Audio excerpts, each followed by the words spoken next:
اور کافی تعداد میں آپ کے پاس لشکر تھا. اگر آپ حملہ بول دیتے نا تو ابن زیاد کی اینٹ سے اینٹ بجا دیتے, اور یہاں تک لکھا ہے کہ وہ فوج اتنی مضبوط ہو جاتی آپ کی کہ پھر آپ دمشق اور شام پر بھی اٹیک کر سکتے تھے اور یزید کا تختہ بھی پلٹ سکتے تھے. لوگوں نے بہت سمجھایا, حضور اجازت دیجئے حملہ کرنے کی. آپ نے کہا میں پہل نہیں کر سکتا ہوں, پہلے بات سے سمجھوتا کریں گے, بات سے ہو جاتا ہے تو ٹھیک ہے, ورنہ پھر آگے دیکھیں گے. یہی کہتے رہ گئے. لوگوں نے بہت سمجھایا, حضور ایک پرمیشن دیجئے, تھوڑی سی اجازت دیجئے, ابھی ان کا دیکھ لیجئے ہم کیا حشر کرتے ہیں. آپ نے منع کی. اب تقدیر کو کون بدل سکتا ہے؟ یہاں اس ظالم نے کیا سازش کی ابن زیاد نے, جو بڑے بڑے رئیسوں کو جو پہلے سے اس نے قید کر لیا تھا نا, قوم کے بڑے بڑے سرداروں کو, ان کو لایا چھت پہ, ان کو مجبور کیا اپنے خاندان والوں سے کہو کہ چپ چاپ چلے جائیں, ورنہ تمہیں بھی مار ڈالوں گا, اور تمہارے بعد تمہارے گھر والوں کی وہ شامت آئے گی کہ زمانہ یاد کرے گا. یاد رکھنا, تمہاری عورتوں کو بیوہ کر دوں گا, تمہاری نسلیں برباد کر دوں گا. ایسی دھمکی ماری کہ یہ سارے سردار چھت پر آئے, گورنر ہاؤس کی, اپنے اپنے لوگوں کو بتایا, تو سارے لوگوں کے دل میں ایسی دہشت بیٹھ گئی نا کہ ایک ایک ایک کرتے ہوئے سب چلے گئے. یہاں تک کہ امام مسلم بھی پھر مسجد میں گئے, لوگ نماز کے لیے تھے آپ کے پیچھے, 500 کے قریب لوگ نماز مغرب میں شامل ہوئے تھے آپ کے پیچھے. یا عصر کی نماز میں آپ نے سلام پھیرا تو دیکھا ایک بھی کوفی آپ کے پیچھے نہیں. بیٹھ کر رونے لگے مسجد. رونا اس بات کا نہیں تھا کہ میری جان پر آئی ہے, اب میرا کیا ہوگا, سب نے ساتھ چھوڑ دیا. سب سے بڑا جو قلق تھا نا, سب سے بڑا جو درد تھا نا سینے میں, وہ ایک ہی تھا, بھائی حسین کو خط لکھ چکا ہوں, وہ نکل جائیں گے تو پھر قیامت کے دن بھائی حسین کو کیا جواب دوں.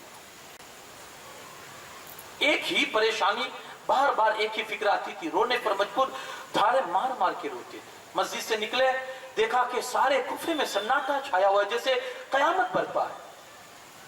سارے دروازے بند ہیں. وہ لوگ جو مر پڑتے تھے قدم امام مسلم کے لیے کہ آپ کا قدم مبارک ہمارے گھر میں پڑ جائے, آج دروازے بند ہیں ان کے لیے. امام مسلم کوفہ کی گلیوں میں گزر رہے, پیاس کی شدت نے جب ستایا, ایک دروازہ کھلا ہوا دیکھا, ایک خاتون دروازے پر بیٹھی اپنے بیٹے کا انتظار کر رہی ہے, نام اس کا طوعہ ہے. قریب گئے اور جا کر کہتے ہیں, مائی پانی کا گلاس ملے گا؟ کہا کیوں نہیں, بیٹھو. گئی گھر میں سے پانی لائی, پانی پلایا, گھر میں گلاس رکھنے گئی, امام پاک وہیں بیٹھے ہوئے ہیں. باہر آئی, واپس دیکھا امام مسلم بیٹھے ہوئے, کہا جاؤ بیٹا, یہاں کیوں بیٹھے ہو, اپنے گھر جاؤ. رونے لگے, کہا کون سے گھر جاؤں, میرا تو کوئی گھر نہیں ہے. کہا ایسی بات کیوں کرتے ہو, کہاں سے آئے ہو, مسافر ہو؟ کہا ہاں مسافر ہوں, وقت کا مارا ہوں, اور لوگ مجھے امام مسلم بن عقیل کہتے ہیں. تڑپ گئی, کہا حضور آپ میرے نصیب, آئیے گھر میں. اندر لے گئی, ایک محفوظ روم میں آپ کو رکھا, کھانا کھلایا, آپ نے کھانے سے انکار کر دیا. رات میں اس کا بیٹا آیا تو کہا بیٹا کہاں تھا, اتنی دیر ہو گئی آیا نہیں. کہا مائی وہ امام مسلم بن عقیل کہیں غائب ہو چکے ہیں, اور ابن زیاد نے کچھ انعام لگایا ہے, اور میں انہی کی ڈھونڈنے میں تھا, انہی کی تلاش میں تھا, اس لیے لیٹ ہو گیا. تو کہا, انہوں نے سمجھایا کہ بیٹا ایسا نہیں کرنا چاہیے. وہ اخیر وقت میں یہ ہوا کہ امام مسلم کا اسے پتا چلا, تو اس نے محمد بن اشعث کے ذریعے ابن زیاد تک خبر پہنچائی کہ مسلم بن عقیل تو ہمارے گھر میں ہے. صبح ہونے کا وقت قریب تھا, گھوڑوں کے ٹاپوں کی آواز امام مسلم کو محسوس ہوئی. آپ سمجھ گئے کہ فوج کو پتا چل چکا ہے اور میری گرفتاری کے لیے وہ آ رہی ہے. آپ نے فوراً تلوار سنبھالی, باہر نکلے. جب تک آپ باہر نکلتے وہ گھر میں گھس چکے تھے. آپ نے اس زور کا حملہ کیا کہ وہ لوگ سب باہر نکل گئے. پھر ایک مرتبہ اندر گھسے, آپ نے پھر ذوالفقار حیدری کی طاقت لیے ہوئے وہ زور کا وار کیا کہ پھر واپس باہر لڑتے رہے, یہاں تک کہ وہ ظالم جب تھک گئے نا تو چھت کے اوپر چڑھ کے پتھر برسانے لگے. جب ان کی بزدلی کو آپ نے دیکھا نا تو پھر آپ بھی باہر نکل کے تلوار سے بالکل میدان میں آ کر ان پر حملہ آور ہو گئے. وہ لوگ امان امان چلانے لگے, مسلم امان ہے آپ کے لیے, مسلم امان ہے آپ کے لیے. جب امان کا لفظ سنا تو میرے آقا امام مسلم نے تلوار روک لی,